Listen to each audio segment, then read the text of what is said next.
हमारे चैनल को सब्सक्राइब करने के लिए लाल बटन को दबाएं और नए नए गानों को सबसे पहले सुनने के लिए बोला बोला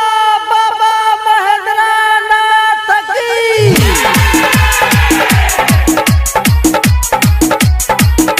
डीजे विकास राजा उत्तरा ऐसे रिकॉर्डिंग स्टूडियो आकिल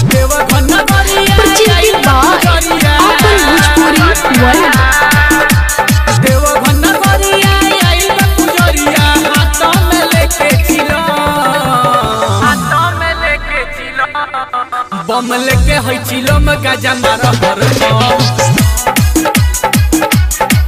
बम लेके है चिलो में गाजा मार हर दम बम लेके है चिलो में गाजा मार हर दम देव घन करिया आइल बा पुजरिया देव घन करिया आइल बा पुजरिया हाथ में लेके चिलो बम लेके है चिलो में गाजा मार हर बम लेके है चिलो में गाजा मार हर दम बम लेके है चिलो में गाजा मार हर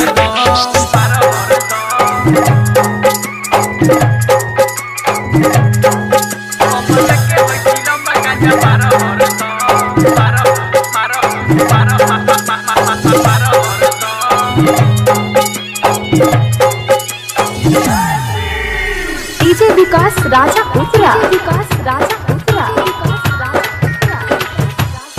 हर साल कांवर लेके आवेला देव घर में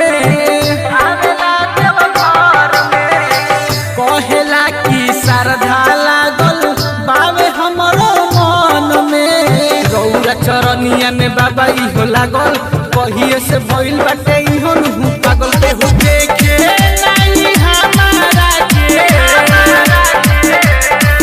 केहू देखे नहीं हमारा के खाके कोई कसम बम लेके है चिलो में गाजा मार हर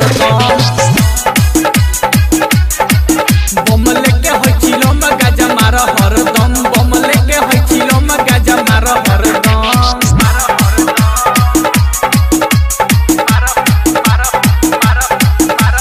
डीजे विकास राजा उत्तरा विकास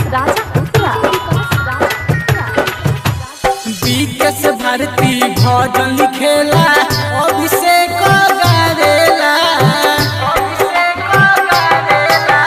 सूरज शिबू रौरा चरण में सिरावा झुकावेला महेश प्यारे भाई और जी लगावे रजुआ तो हर साल जलवली कैसे कही बाबा रौरा से कैसे कही बाबा रौरा से बुद्धि में पानी को बम लेके है चिलो में गाजा मार हर बम लेके है चिलो में गाजा मार हर दम बम लेके है चिलो में गाजा मार हर दम ऐसे रिकॉर्डिंग स्टूडियो आकिल।